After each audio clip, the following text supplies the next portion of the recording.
The chase for the NASCAR Nextel Cup Championship preview show is brought to you by Nextel, coast-to-coast walkie-talkies in under a second. NASCAR and Nextel, partners in speed. Wild night at Richmond, and we continue to meet with some of the drivers who qualified for the championship chase. Matty? Dale Earnhardt Jr., a hard-fought second-place finish. Looking at that mean-looking race car, you never would have thought that car would have had a chance to win, let alone finish second. Yeah, it was a pretty interesting race, but well, I think I just got the bumper put to me by the producers more in the post-race than I did out on the racetrack. But we're saving the best for last. I reckon so. Anyways, the car, I'm just kidding. The car was good. Got a couple wrecks out there, tore my car up. Tore it up, the thing was up in the air. Yeah, it was up in the air. I'd have liked to have had a few more scratches for all the work we had to do to get back to second, but we got lucky too on the pit stop strategy with the gas mileage and a bunch of guys having a pit. But luck counts in this sport, and we took advantage of it and come home second. So I'm real proud of my team. Now looking at that race car, some of those dings and dents, you had a little contact with the 9-car Casey Kane. Oh yeah, I went in the corner to go around the outside of him, and he was slow and backing up and in the way, and we went in the corner and he didn't stay on the bottom. He just kind of backed into the headlight basically. But I didn't want to spin him out. I ain't got nothing against that boy. Me and him are pretty good friends. He come in the bus a couple times this weekend. We're friends, you know, so I ain't got no reason to spin him out. I don't spin people out for the hell of it, but I do it on purpose when I mean to. So, you know, hate to happen, but you know, he wasn't having too good a night anyway. So hopefully he ain't too mad at me. Well, race 26 is in the books. Now we're starting the final 10. Let's look ahead to New Hampshire. Size up your final 10 races. Do you like the racetracks for Dale Earnhardt Jr.? Well, you know, if you look back over the last several weeks, you know, we're hot and cold. We got to fix that. But like you noted earlier in a conversation with me, that we're really good the last third of the season over the last 4 years, and we're coming up on some tracks that I like, you know, and tracks we do well at. We got to get better at Kansas, Homestead. We're going to test hard there. We're going to test at Dover. We're slipping a little bit there. We're going to Martinsville to try to figure out how to finish first instead of third every time. And if we do that and get it right, we'll get it right and we'll win the championship. Now, we talked back in Daytona, and you had a lot of goals for this race team. One was to chase and win the championship, but also you wanted to rack up a number of wins, and 5 was your total that you really wanted to get. Yeah, I thought I was like, man, you know, something on my, you know, this little voice on my shoulder was saying, man, you crazy, 5 wins, but we're close, you know. And Matt had a terrible year one year, but won 5 races, and I said, man, you won 5 dang races. How can you be so miserable? And he says, just how you ran everywhere else, it really brings you down. And that's what this sport is, you know. You go to Bristol and you're high and mighty and you're kicking everybody's butt, and then you go to California and you get it handed to you, and it's tough. But this weekend was a good race weekend for us. We got some points and finished real good, finished off real good the regular season, so to speak. And if we get another win, I'll be pretty proud of my team. If we win the championship, I don't know if words will be to describe how I feel about it. Now, when the season began, a lot of teams planned out their test for later in the season. How many do you have left and where? We're going to Dover next Tuesday for a day, and we're going to Martinsville for a day. We're going to Kansas for 2 days, Homestead for 2 days. So I can't believe you remember where you're going. Well, I mean, we're buckling down. I care, but you know, we just really want to finish off good. We want to go and work it out and figure out how to get fast at those places, and you know, we'll just we're going to work hard. You know, if we lose, it ain't by short effort. So we're going to give it all we got. And just like tonight, we fought all we could fight.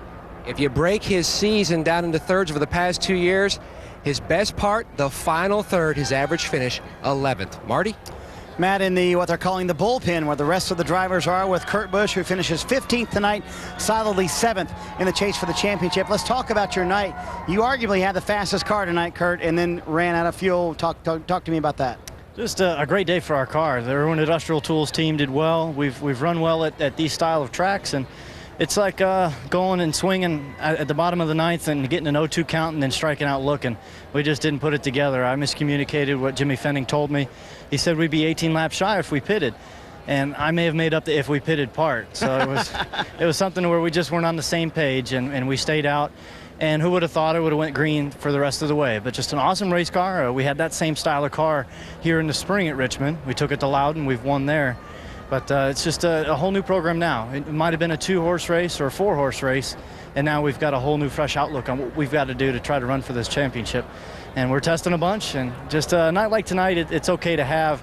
It's just kind of a mulligan. You throw it away, and now we've got a fresh start on things. And when the sun comes up tomorrow, we can smile. We know we're in. It's time to go to work. Yeah, early on, you wanted to know if you were in or not. Did that change the way you approached the race after you knew that you were clinched?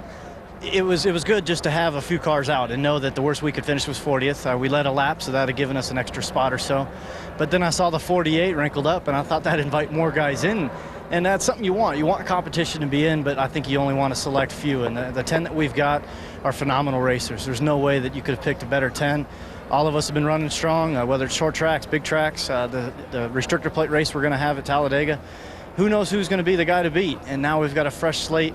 And the team with the open mind is really going to excel at this battle, just being able to work through their tests, not worry about the stopwatch speed, but worry about their car's handling and how it feels to the driver. I think the boys in the booth wanted to jump in here and talk to you about tonight's race as well. Hey, Kurt, this Wally. I mean, we know how this is highs and lows, this business, and I know how frustrated you were after this race, but you've got to be pumped. You guys have had great race cars here of late, especially like tonight. You got to be pumped for the next 10 races on how your guys' cars have been. Yeah, we're hitting on the setups. We're making contact with the right things in the pit area, such as making contact with the ball out on the field. We know we're doing things right. Now it's a matter of doing things differently in these final 10. And what I mean by that is just hitting on all cylinders. We've got 8 of them. We need to use them. We've got our tests. We need to use them properly. And it's just a matter of communicating the right way and understanding that it's 18 laps before you pit or you don't pit. And if 1 pound of air pressure is the right way to go when we're putting air in the tire for a pit stop change. So we've got a lot of work ahead of us, but I think we're a team that can compete for this. We're right there with our teammate Matt Kenseth. The two of us are sharing great information, and I congratulate Mark Martin for getting in. I know how nervous he's been all along trying to get into this chase for the Cup, but it's a fresh race now. We've got a whole new look on things, and we've got Loudon that we won at for the first race, so that gives us big momentum. We could be leading the points coming out of there, but then we've got the 1.5 miles, and I think those are going to be the key races with Kansas, with Charlotte, Atlanta, and Miami all in there, and I think those are all 4 tests for us. And Kurt, as good as this car was tonight, it was really the second choice. The first choice is going to Loudon next week. Yeah, you're exactly right, Benny. We thought tonight that we'd be locked in if we made the start, and so we made that prediction at the beginning of the week just to save that chassis number. So that chassis number, this was its sister car. This would have been the backup, and it'll be the backup next week at Loudon. So we've got great cars. Now we just need to go make sure we test the right way. So we've got good cars for those tracks, good cars for these tracks. We just need to polish up on them, and we know that there's going to be a couple of the crapshoot races in there like Talladega and Martinsville, and when that's where we see the ups and downs that we have to avoid. Can you think of a better place to start the chase than New Hampshire, where you won in, what was it, July? I mean, there's better places, and there's more places that we could involve in this chase for the Cup, and I see it changing over the years. Whether we started at California under the lights in upcoming years, next year we're going to have Texas added in, which will be a high-speed, fast track, another 1.5 miles. And then Bristol might be invited in. So we don't know which tracks we're going to have to run in the future, but this season we've got Loudon, New Hampshire to start in, and it's kind of like going up to Fenway and starting a 7-game series. We got to be on our game and go up there knowing that we've got the upper hand and that we can do it. All right, we just saw Kurt Busch's wins this year, Bristol, New Hampshire. He's had a very successful season. He's in the chase, 7th in the points. And he's all over that baseball thing. I like when somebody mentions Fenway on one of my race shows, you know. There are the 10 drivers who will compete for the NASCAR Nextel Cup Championship. Tony Stewart when we come back to Richmond, Virginia on TNT.